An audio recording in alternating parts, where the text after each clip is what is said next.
पंडित राम प्रसाद बिस्मिल जी की आखिरी सांसों की वो फिजा पता चलता उसी सोशल मीडिया के माध्यम से कि झारखंड में कोई एक बिरसा मुंडा हुआ करता जो केरल में हिंदुओं के ऊपर जो नरसंहार वगैरह तमाम चीजें रंजीत रंजीत हम लोग राष्ट्रभाषा के तौर पर माने रहते हैं। और मुझे लगता है हमारे जितने भी कार्यकर्ता बंधु हैं, चाहे भारत के में किसी भाग के हों, चाहे महाराष्ट्र के हों या फिर केरला के हों, नागालैंड के हों, हर जिले मैं देखता हूँ कि हर प्रांत के हर जिले से हमारे कार्यकर्ता बंधु।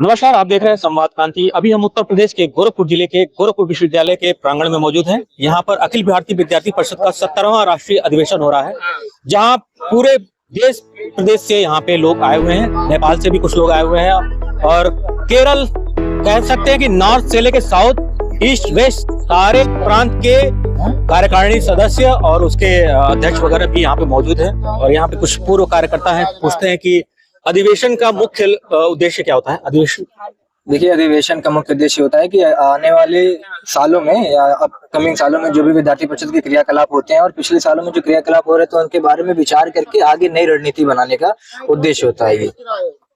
अभी हम जब प्रेस कॉन्फ्रेंस हो रहा था तो उसमें बताया जा रहा था कि वर्तमान में जो शिक्षा नीति है, महंगी होती शिक्षा है, उस पे भी यहाँ पे विचार गोष्ठी होने का सुनने में आया। हाँ, देखिए, विद्यार्थी परिषद अपने हर अधिवेशन में और जितने भी इसके कार्यक्रम होते हैं उसमें छात्रों के बारे में और शिक्षा नीति के बारे में जरूर विचार करती है, क्योंकि जैसी हमारी छात्रों की शिक्षा नीति होगी कल को हम वैसे ही नागरिक समाज में देंगे। तो जरूर जाहिर सी बात है कि हम शिक्षा नीति में अपने सुझाव को शिक्षा मंत्रालय तक और जो उसके जिम्मेदार पदाधिकारी उनको तक पहुंचाने की अपनी कोशिश करते रहते हैं हर अधिवेशन के माध्यम से। यहाँ पे जो दूर दराज से भी प्रांत के वो कार्यकारिणी सदस्य आए हैं, तो वो भाषा का जो तालमेल है कैसे बैठ रहा है आपस में। देखिए, विद्यार्थी परिषद का एक काफी मशहूर नारा है कि कश्मीर से कन्याकुमारी भारत माता एक हमारी। तो language is not a barrier for us. हमारे लिए एक दूसरे से परस्पर संवाद विद्यार्थी परिषद के सभी क्षेत्रों से, सभी जनपदों से, सभी राज्यों से इसीलिए होता है कि हम एक दूसरे की संस्कृति, एक दूसरे की भाषा, एक दूसरे की कला को समझ सके, जिससे हमारे वहाँ कल्चरल डेवलपमेंट हो सके। देखिए, हमारे यहाँ गोरखपुर का एक लड़का नॉर्थ ईस्ट में जाकर के प्रचारक की भूमिका निभाता है, नॉर्थ ईस्ट का लड़का गोरखपुर आकर प्रचारक की भूमिका निभाता है। तो साथ ही साथ हम देख सकते हैं कि भाषा सिर्फ संवाद का एक तरीका है, ना कि जरूरी एलिमेंट है। जैसा कि आप देख सकते हैं कुछ जगहों पे भाषा को लेकर विवाद भी होता है, तो विद्यार्थी परिषद उस चीजों को काटने का कार्य करती है। अधिवेशन का मेन मकसद यही होता है कि सभी जगहों से विद्यार्थी परिषद में के अधिवेशन में लोग आए और विद्यार्थी परिषद के कार्यक्रम में शामिल होने के बाद इस संदेश को अपने अपने क्षेत्रों में, अपने अपने राज्यों में ले जाकर के स्प्रेड करने का काम करें। 17वें अधिवेशन में विद्यार्थी परिषद का क्या मुख्य लक्ष्य है कि हमारे कार्यकर्ता या जो भी उससे जुड़ने वाले हैं वो उसको। देखिए, 17वें अधिवेशन और चाहे 71वां हो, चाहे 65वां हो, चाहे पहला हो, विद्यार्थी परिषद का शुरू से एक ही उद्देश्य ज्ञानशील एकता परिषद की विशेषता। हम यहाँ आने वाले हर विद्यार्थी का चरित्र निर्माण करते हैं, व्यक्तित्व निर्माण करते हैं। पर्सनालिटी डेवलपमेंट की जो महंगी महंगी क्लासेस MBA की बड़े बड़े इंस्टीट्यूट में दी जाती हैं, हमारे यहाँ विद्यार्थी परिषद में हर एक चीज बच्चे को कार्यकर्ता बनने के साथ ही दे दी जाती है। इस बार का मुख्य थीम अहिल्याबाई होलकर और राम प्रसाद बिस्मिल जी को समर्पित किया गया है। इसके पीछे की क्या। देखिए, आप गुरु गोरक्षनाथ की धरती पर खड़े हैं और इस धरती में पंडित राम प्रसाद बिस्मिल जी की आखिरी सांसों की वो फिजाएं आज भी सांसें आज भी इस फिजा में गूंज रही हैं। पंडित राम प्रसाद बिस्मिल और अहिल्याबाई होलकर कहीं ना कहीं किसी न किसी तरीके से समाज के हर उस युवा को एक आदर्श चरित्र निर्माण की सीख देते हैं, जो उनसे कुछ सीखने की आशा करता है कि बागी होना भी जरूरी है, साथ साथ विनम्र होना भी जरूरी है। अपने देश की माटी का कर्ज कैसे उतारना है, ये हमें ऐसे व्यक्तित्वों से सीखने का मौका मिलता है। आज की युवा पीढ़ी जो अब सोशल मीडिया के दौर में खो चुकी है, अपने पुराने क्रांतिकारियों को भूल चुकी है, उनके लिए आप क्या संदेश दें। देखिए, इस बात को मैं आपको काउंटर करूंगा। सोशल मीडिया पे भले कुछ जनरेशन खो गई है, कुछ 10% लोग खो गए, लेकिन अगर आप देखेंगे बड़े गौर से तो कहीं ना कहीं से हमें ऐसे ऐसे स्वतंत्रता सेनानियों के बारे में पता चलता उसी सोशल मीडिया के माध्यम से कि झारखंड में कोई एक बिरसा मुंडा हुआ करता था जो भगवान की उपाधि धारण किया था, जिसने अंग्रेजों के खिलाफ आंदोलन छेड़ दिया था। तो झारखंड का या फिर कहीं का भी कोई विद्यार्थी हो, वो इंस्टा पे, सोशल मीडिया पे, फेसबुक के माध्यम से उसको ये पता चलता है कि कौन कहाँ पे। जैसे हमारे यहाँ बाबू बंधु सिंह जी थे, बाबू बंधु सिंह जी की क्रांति बहुत बड़ी है, लेकिन आप जाके तमिलनाडु में, कन्याकुमारी में, असम में पूछेंगे तो शायद ही कोई बता पाए। तो यहाँ से आप इस सोशल मीडिया के माध्यम से आप देखेंगे कि वहाँ के लोग को बाबू बंधु सिंह जी के बारे में जानकारी बिल्कुल मिल रही है। यानी आपका कहना है कि अगर यूथ इसका सही उपयोग करे तो जो हमारे पुराने जो इतिहास में दबे हुए हैं बिल्कुल, social media is a platform जिसके सहायता से आप अपनी अच्छाई को दिखा करके यूथ को मोटिवेट कर सकते हैं। जरूरी नहीं कि हम सिर्फ निगेटिविटी को ही देखें। सोशल मीडिया पे 10% अगर निगेटिविटी है, 20% निगेटिविटी है, तो 20% 80% पॉजिटिविटी भी है। आपका शुभ नाम सर? आशुतोष शुक्ला, मैं पूर्व महानगर एसएफडी प्रमुख था विद्यार्थी परिषद गोरखपुर महानगर में। आप जी, मैं अभय प्रताप सिंह, मैं पूर्व महानगर सहमंत्री गोरखपुर। आपके समय का जो अखिल भारतीय विद्यार्थी परिषद का कार्यकाल रहा है और वर्तमान समय में कुछ अंतर या कुछ और रिकॉर्डिंग नहीं किए थे। जी, अंतर तो कुछ नहीं, हाँ ग्रोथिंग काफी हो गई है। हम लोगों के समय में भी वही था, ज्ञान से एकता परिषद की विशेषता पे हम लोग नारे चलते थे।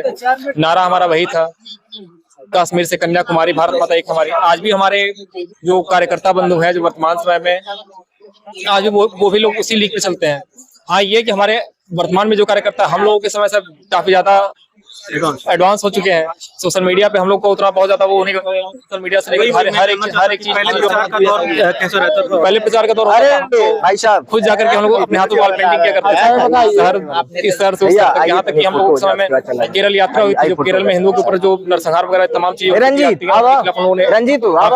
निकाली थी। पूरे देश भर से विद्यार्थी परिषद के कार्यकर्ता वहाँ पहुंचे। 17वें अधिवेशन में जो पूर्वांचल की भूमि गोरखपुर में अधिवेशन हो रहा है और कई राज्यों से यहाँ पे अतिथि आए हुए हैं, क्या यहाँ के हिंदी भाषी क्षेत्र और अन्य भाषी क्षेत्रों में वो सामंजस्य? ये देखिए, हम लोग चूंकि विचार परिवार जो हमारा है, हम लोग हिंदी को ही हम लोग राष्ट्रभाषा के तौर पे मान्यता देते हैं। और मुझे लगता है हमारे जितने भी कार्यकर्ता बंधु हैं, चाहे भारत के में किसी भाग के हों, चाहे महाराष्ट्र के हों या फिर केरला के हों, नागालैंड के हों, हर जिले, मैं देखता हूँ कि हर प्रांत के हर जिले से हमारे कार्यकर्ता बंधु आए हुए हैं। लेकिन कहीं ना कहीं उनके अंदर जो हिंदी को लेकर के जो होती है एक मातृत्व वाली भावना, वो सबके अंदर, और सभी लोग कहीं ना कहीं हिंदी को जानते हैं, मानते हैं। तो इसलिए हमें बहुत ज्यादा इसमें दिक्कत नहीं होती है। और यहाँ पे चूंकि हमारी पूर्वांचल मानी ही जाती है, अतिथियों के सत्कार के लिए, आप जब पूरब की तरफ होता है कि मीठी बोली पूरब की, तो गोरखपुर से पूर्वांचल ही की शुरुआत मान ली जाती है। तो यहाँ पे हमारी जो भोजपुरी है, तो हम लोगों को तो आतिथ्य सेवा का हमारा तो सौभाग्य गोरखपुर में के कार्यकर्ता होकर के हमें अपने देश के कोने कोने से आए हुए जितने हमारे कार्यकर्ता बंधुओं के स्वागत का शुभ अवसर हम लोग को मिला। इसके लिए हम लोग परिषद परिवार का शुक्रिया अदा करते हैं कि मतलब हम लोगों को ऐसा सौभाग्य मिला हुआ है, वो भी 17वें अधिवेशन के रूप में। इसलिए अभी कल में आयोजन हुआ था छठ महापर्व का, तो अभी और भी कुछ ऐसे कल्चरल एक्टिविटी का वो है क्या? देखिए, सबका थीम अलग अलग है। अभी आज फिर कुछ बच्चों को भी आपने देखा होगा, गेट से लोग एंट्री किए हैं, तो तिरंगा झंडा वगैरह लेकर के, तो उसके लिए कुछ न कुछ कार्यकर्ता, हर जिस प्रांत के लोग अपना अपना कुछ न कुछ अपना वो करते हैं। तो इसमें हम लोगों को बस मौके पे पता चलता है कि भाई आज किस प्रांत के बच्चे ने क्या अपना एक्टिविटी दिया हुआ है, तो इसके लिए इंतजार करना पड़ेगा इसकी तैयारी। वर्तमान समय में महाकुंभ आयोजन होने वाला है, उसमें अखिल भारतीय विद्यार्थी परिषद किस प्रकार से योगदान दे? देखिए, अखिल भारतीय विद्यार्थी परिषद एसएफडी के द्वारा और एसएफएस के द्वारा हमें जब भी कोई बड़ा आयोजन कहीं देश में होता है, तो वहां पे हमारी टीम कार्य करती है। वहां पे स्वयंसेवक के रूप में, चाहे संघ के लोग हों या फिर विद्यार्थी परिषद के लोग हों, सभी लोग वहां पे कार्य करते हैं और अपने लोगों के साथ कंधे से कंधा मिलाकर काम करते हैं। तो हमारा संगठन हमें जहां जिस रूप में भेजता है, चाहे पुरातन कार्यकर्ता, पुरातन तो हम मानते हैं नहीं अपने आप को, हम लोग तो सनातन मानते हैं कि हम जब एक बार सतत चलते रहेंगे, उंगली अगर हमने संगठन की थाम ली तो फिर हम लोग छोड़ते नहीं है। तो ये विचारधारा हम लोगों की है कि जब तक अब इस लोक से जाने के बाद ही छूटेगी, तो उसमें जब संगठन जब भी हमें कोई कार्य देता है तो हम लोग उसके लिए हम लोग तत्पर रहते हैं, और जब भी जो जिम्मेदारी दी जाती है तो हम लोग उसमें लगे रहते हैं। अभी हमारे बीच में इस अखिल भारतीय विद्यार्थी परिषद के पूर्व कार्यकर्ता भी मौजूद थे।